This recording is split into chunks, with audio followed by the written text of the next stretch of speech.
to South Australia, as well as Tasmania, ACT and South Australia.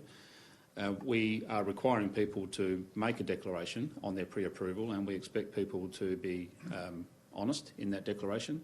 If we have information or evidence that suggests people have not been truthful, then we'll deal with that as we identify those people.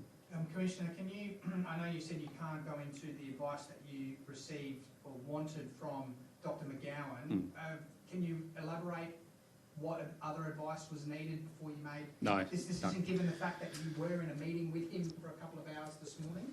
Dr McGowan wanted to go back and provide me some written advice, and that was what I was waiting for, but I don't see it necessary to elaborate on all aspects of the advice that I took on board as a result of the Transition Committee process and other factors that I had to take into account. This is my decision, and the Transition Committee exists to provide me a balanced view on different perspectives relating to public health, the economic impacts of the restrictions we have in place, as well as the social impacts, and all of those things have been taken into account. Don't you think people have a right to know the reasoning behind these decisions? There's a lot of complexity to go into the background of all these decisions, and I'm not in a position where I'm prepared to elaborate at this point in time. Was it mainly the health situation in the ACT? What was, I guess, the deciding factor? The prevailing advice that I rely on most substantially is public health advice.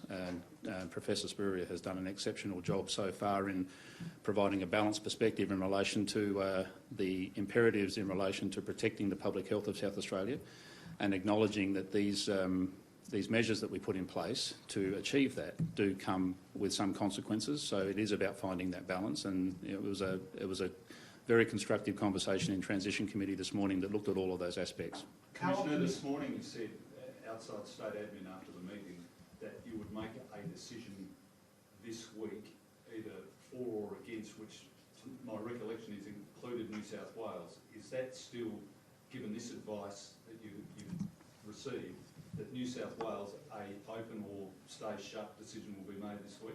I wouldn't foreshadow any further decisions in relation to relaxation of border restrictions at this point.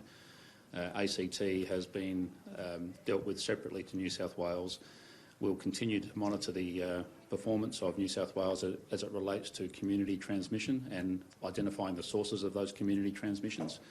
Ideally, we'll be looking for a 14-day period with no community transmission in New South Wales, which would give us the comfort to make a move to remove that 14-day quarantine. Okay, so that the 14 days, and I haven't seen today's, but yesterday was a community transmission, so that would be at least another fortnight for New South Wales. Not necessarily.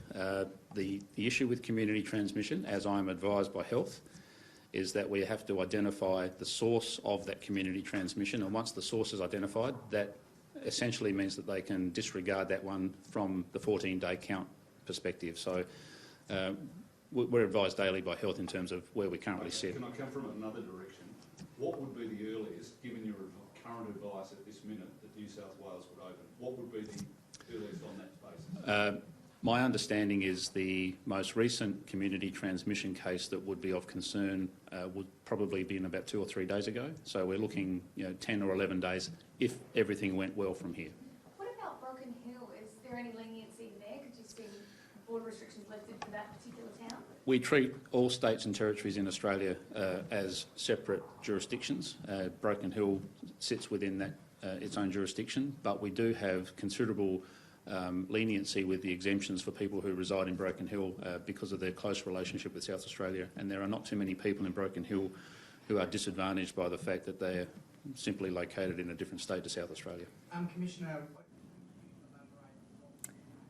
there you have it, a little bit more freedom of movement for those in the ACT now able to get into South Australia. Not so for anyone still in New South Wales. You will still need to quarantine if you head over to South Australia.